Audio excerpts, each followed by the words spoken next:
Ahojte, dnes si preberieme brušné svaly, brušáky, pretože mnohí sa pýtate na to, že keď sú problémy s chrbticou, máte bolesti, že ako sa majú správne cvičiť brušáky.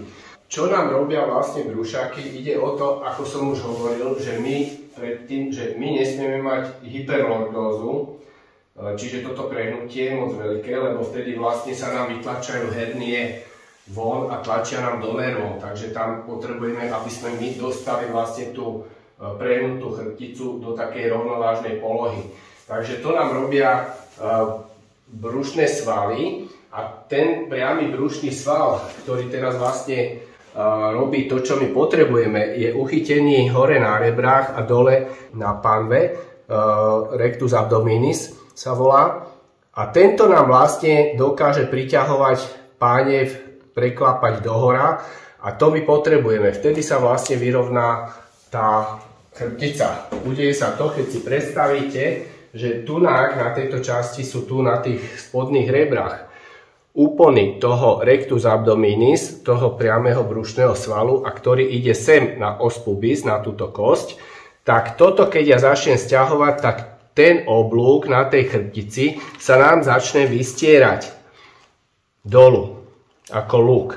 Takže preto my potrebujeme, aby sme toto posílili a sa to dolu vyťahne, tým pádom prestáva bolesť, lebo stavce sa dajú do rovnovážnej polohy a tým pádom hernia zalieza dovnútra a to je princíp pána doktora Smiška s tými gumami SM. Keď sa cvičí, tak vlastne potrebujeme dosiahnuť tú vyrovnanú časť. Nie, aby boli moc stavce v tejto pozícii, aby sa vyrovnali. Takže toto nám robia tieto brušné svaly, takže keď máme bolesti, ideme cvičiť tak, že nesmieme cvičiť v posteli v prvom rade, lebo je mäkký matrac a tá pánev sa nám tam zaborí a vlastne my ideme robiť brušáky s tým, že sme prehnutí. Potrebujeme mať tvrdú podložku, čiže brušáky v posteli nerobiť na žiadnych mäkkých podložkách. Potrebujeme, aby tá pánev dokázala sa oprieť o to tvrdé a aby pracovala takto. Toto vám v madraci sa nedá urobiť. Je to zapichnuté. Takže ideme na to, čo sa týka najjednoduchších tých cvikov a potom prejdeme na tie ťažšie. Takže najjednoduchšie je, dáme si pod zadok ruky, hlava ide hore na túto kostičku, na sternum, bradu tlačíme, vystrieme nohy. A teraz nádych a povyťahneme iba nohy na niekoľko centimetrov dohora a položíme. Nádych a povyťahnuť dohora.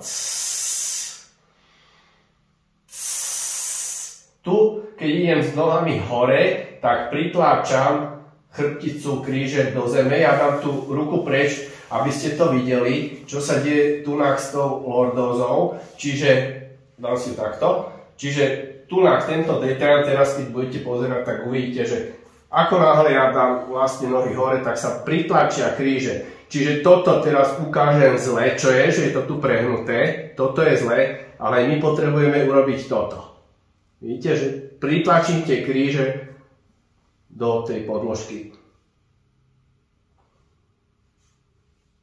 Takže kebyže ste na madraci, tak vlastne to robíte takto. Čo je zle? Potrebujeme to pritlačiť. Takže ideme znovu s rukami vedľa tela, pritlačíme bradu na hrudník, nádych, zatlačím kríže do zeme s výdychom a podvihneme nohy.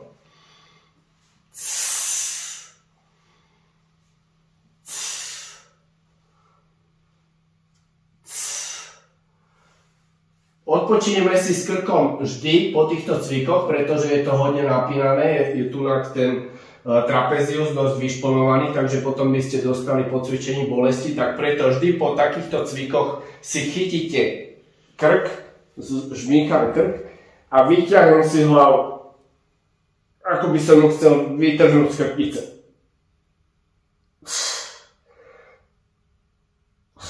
Doľava, doprava. A ideme znovu na ďalší cvik. Opakovanie týchto cvikov je okolo 10-20, viacej netreba robiť. Nejdeme robiť posilovanie, ale robíme aby sme mali v pohode chrbticu, aby sa nám nevytlačala hernia. Takže znovu nádych, pritlačím kríže do zeme a ideme jednúčko do strán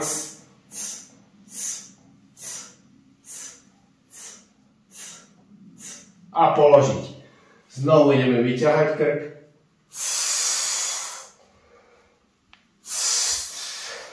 A dostať.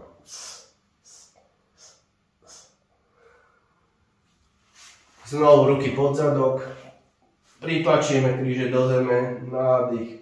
A s výdychom urobíme 5 kružkov.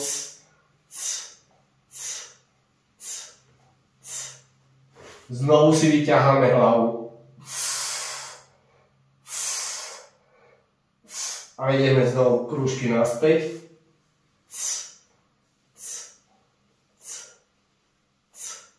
Tak.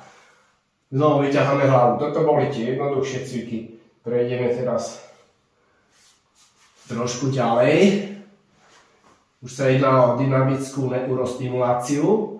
Takže prejdeme najprv jednoduchším cvikom. Pritlačíme na nádych, držím dých a zatlačím koleno do ruky. Musí byť rovný lakeť, lebo ako náhle vy ho pokrčíte a tlačíte tunak, tak sa to presúva sem na tú oblasť ramena, čo my chceme, aby to bolo celé zafixované, tak potrebujeme mať rovnú ruku.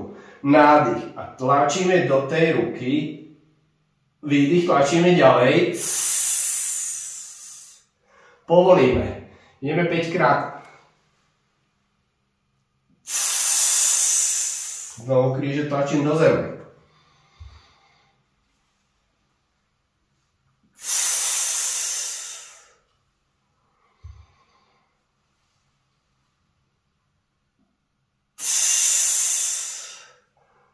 Teraz robíme na ľavej strane ten sval, pretože on ho stabilizuje. To si aj zistíte, že si priložíte tu na ruku a zistíte, že zapájate vlastne tieto vlákna na druhej strane. Znovu si vyťahám hlavu a ideme na druhú nohu. To isté. Kríže zatlačiť, nádych držím a tlačím, výdych tlačíme ďalej.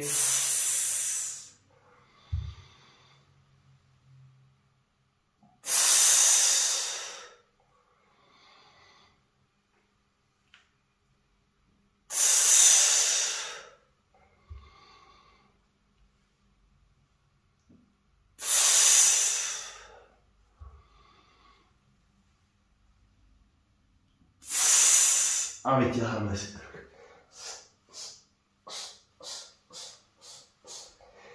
Ideme obidve strany naraz, toto už je náročnejšie. Podvihnúť, nádych zatlačíme a s výdychom pritiahneme.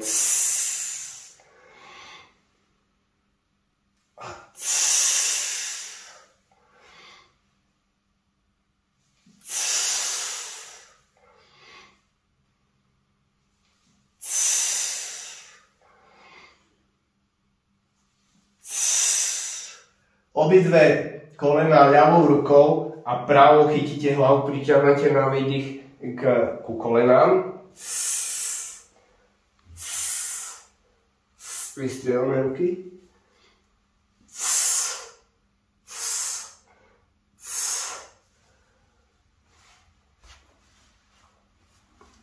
Teraz pôjdeme tak, že ideme s vystretou ľavou nohou a s vystretou pravou nohou a spojíme lakeť, koleno. Na výdych znovu sa pritlača lordoza do zeme, chrbát kríže, znovu zatlačíme do zeme a potom prevedieme cvik. Nádych, zatlačím a späť.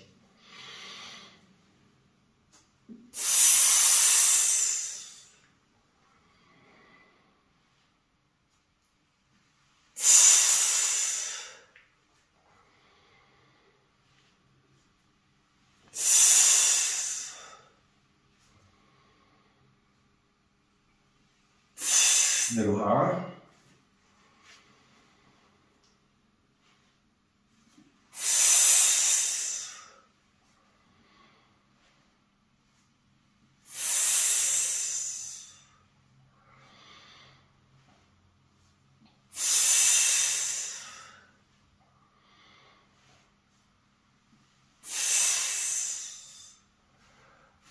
Znovu si vyťahujeme hlavu.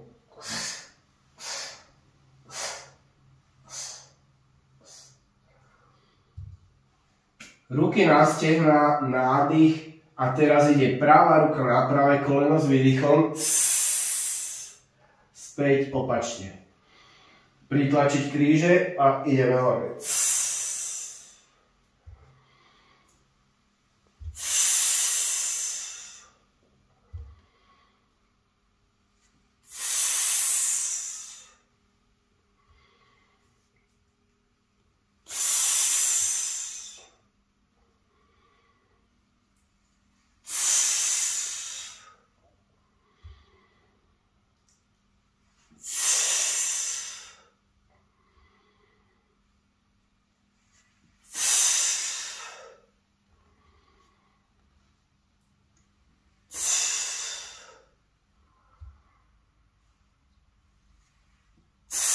Vyťaháme hlavu.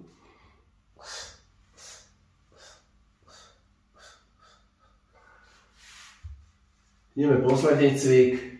Obidvomi rukami na obidve kolena dohora vyťahnuť. Čo je dôležité, stačí odlepiť lopatky od zeme na nejakých 7 až 10 cm. Ďalej netreba chodiť. Takže ideme na to. Nádych. Kríže. Podržíme a späť.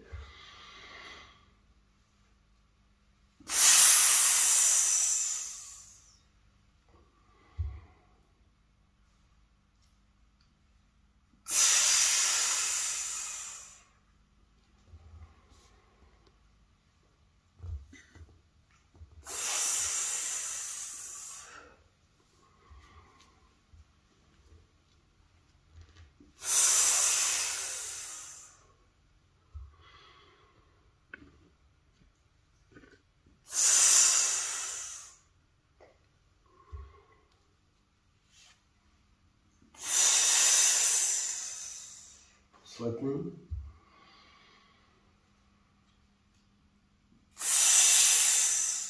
V prípade, že idete ďalej, vidíte, že nastáva také trhnutie. To trhnutie spôsobuje, že sa pretnú svaly brušné na svaly, ktoré sú upnuté na pol stehna, stehnovej kosti a idú vnútri na chrbticu, jeden a druhý na páne, vzadu na chrbte. Iliakus psoas sa volajú tie svaly a oni nám, keď by som mal zafixované nohy, oni nám robia toto, že vlastne sa pritiahne to telo a teraz opačne, a keď by som sa tu držal, tak vlastne nám dvíhajú zase vystreté nohy do hora, alebo aj príchodzi vlastne nám dvíhajú vystretú dolnú končatinu, takže vtedy sa zapájajú tieto svaly. Takže nie je to, že keď niekto cvičí toto, tak sa tam necvičí čisté brušné svaly, ale sú už zapojené od toho trhnutia vlastne tie svaly iliopsoas.